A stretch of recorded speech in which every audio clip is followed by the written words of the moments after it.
Hello dear student. UP board NCERT class 11th गणित में जो चैप्टर नंबर फर्स्ट समुच्चय सेट्स चल रहा है उसमें एक्सरसाइज 1.2 में हम लोगों ने लास्ट लेक्चर में क्वेश्चन नंबर फर्स्ट, सेकेंड और थर्ड देख लिया है। अभी तक आपने नहीं देखा है तो उसे जरूर देख लें। आज हम क्वेश्चन नंबर 4, 5 और 6 पे डिस्कशन करने वाले हैं और यह जो भी आपका सिलेबस रहने वाला है वो 2025 और 26 एनसीईआरटी पैटर्न पर होगा। क्वेश्चन नंबर 4 ये है आपके सामने। क्वेश्चन नंबर 4 में कुल 4 प्रश्न दिए गए हैं और उन 4 प्रश्नों को हल करना है। कह रहा है निम्नलिखित में बताइए a is equal to B B.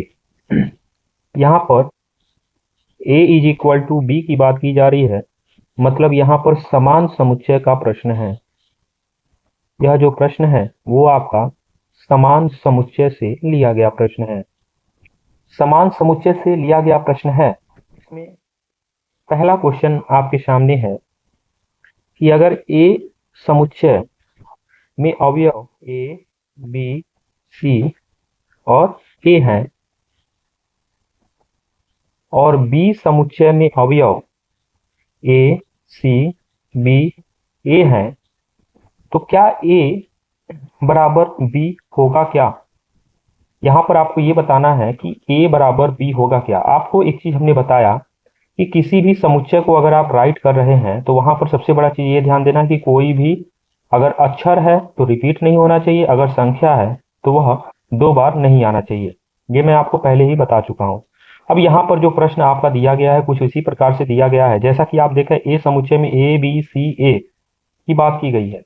अब यहाँ पर साफ साफ दिख रहा है कि अवयव समान तो हैं, ठीक है, समान तो हैं, बट यहाँ पर चीजें ये ध्यान देनी है कि दोनों समुच्चय में ये जो a आया है वो होना नहीं चाहिए। अगर यहाँ a है, यहाँ भी a है, b है, b है, c है, c है, a है, a है। ये रियल में देखा जाए तो a को एक ही बार लिखना चाहिए, बट यहाँ 2 बार आया है। तो लेकिन हमको समान समुच्चय बताना है तो यहाँ पर a के अवयव वो b के अवयव में उपस्थित है, इसीलिए a बराबर b होगा। Question number second, a is equal to आपका दे रखा है 4, 8, 12 और 16। वहीं पर b की वैल्यू आपको दे रखा है 8, 4, 16 और 18। 4 तो मैचिंग कर गया, 8 भी मैचिंग कर गया, 12 मैचिंग नहीं किया।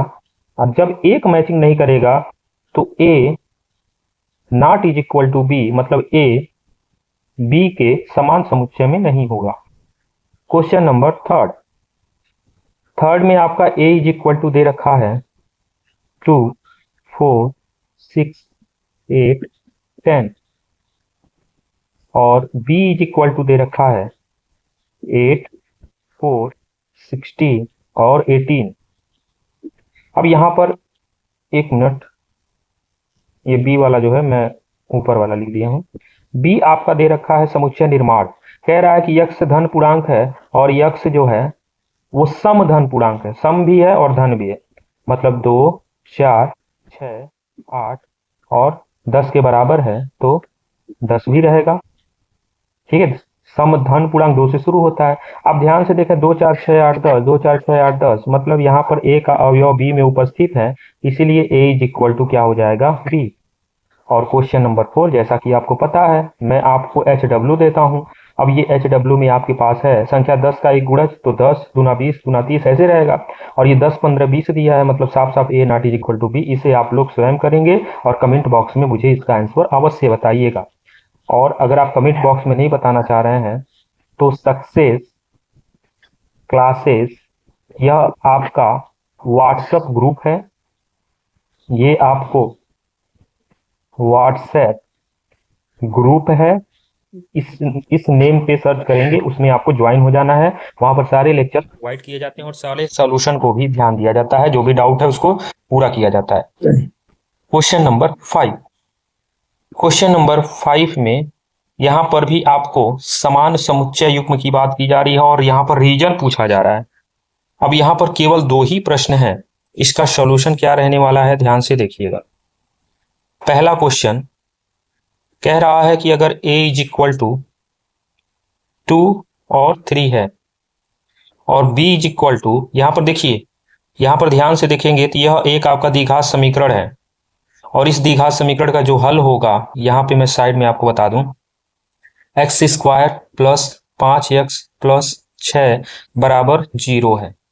आपको करना क्या है, इस 5 को ब्रेक करना है, और 6 के साथ प्लस है तो ऐसा ब्रेक करना है कि जोड़ने पे 5 और गुणा करने पे 6, तो 2 3 5 और 2 3 6, और जब यहाँ प्लस होता है, दोनों प्लस चिन्ह होगा, तो यह भी रिजल्ट निगेटिव में और यह भी रिजल्ट निगेटिव में, यही आपका आंसर हो जाएगा।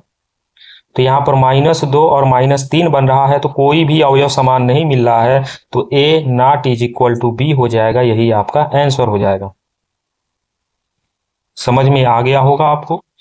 अब सेकेंड नंबर का जो क्वेश्चन है, a इज इक्वल टू, कह रहा है फॉलो के अक्षर, तो फॉलो को सबसे पहले समुच्चय निर्माण है, तो रोस्टर में लिख लीजिए, तो FOLW यही हो जाएगा, क्योंकि कोई भी अक्षर रिपीट नहीं करना है, और B बराबर दिया है वोल्ट का WOL है। अब यहाँ पर देखिएगा, F है, O भी है, L भी है, W भी है, means A is equal to B, A समुच्चय B समुच्चय के समान समुच्चय में आएगा। चीजें क्लियर हो गई होंगी आपको। और इस एक्सरसाइज का लास्ट क्वेश्चन ये रहा आपके सामने। इस क्वेश्चन में भी आपको समान समुच्चय के चयन करने की बात की जा रही है। अब ध्यान दीजिएगा, यहां पे मैं अच्छे से समझाऊं। a इज इक्वल टू लिखा है 2 4 8 12, ठीक है। b इज इक्वल टू आपका लिखा है 1 2 3 4, ठीक है। c इज इक्वल टू आपका लिखा है 4 8 12 और 14, और d इज इक्वल टू आपका लिखा है 3 1 4 2, e इज इक्वल टू लिखा है -1 और 1, f इज इक्वल टू लिखा है 0, a, और g इज इक्वल टू लिखा है 1, -1, और h इज इक्वल टू लिखा है 0 और 1। अब इन सभी में देखेंगे तो यहाँ a मिल रहा है, ये सबसे अलग है। थोड़ा सा मैं पेन चेंज कर लूँ तो आपको अच्छे समझ में। यहाँ a मिल रहा है सबसे अलग, तो सबसे अलग मिला तो ये तो किसी का भी समान समुच्चय नहीं बनेगा। अब यहाँ देखिएगा -1 और 1 है ई वाले में, और जी में देखिएगा यहाँ भी -1 और 1 अवयव है, तो मतलब ई बराबर होगा जी के, ई जी का समान समुच्चय होगा। एक हमको मिल गया, एक हमको मिल गया।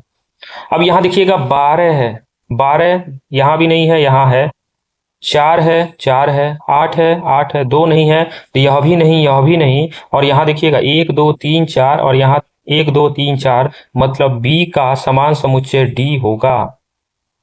समान समुच्चय मतलब सभी अवयव मिलने चाहिए, तो ये आपका 2 बन गया, और ये आपका 2 बन गया, और ये आपका नहीं बनेगा, तो यहाँ समान समुच्चय केवल 2 बनेगा, बी बराबर डी, ई बराबर जी। आज का लेक्चर थोड़ा छोटा है, क्यों? क्योंकि आज के प्रश्न जो हैं वो सरल थे, ज्यादा टफ नहीं थे।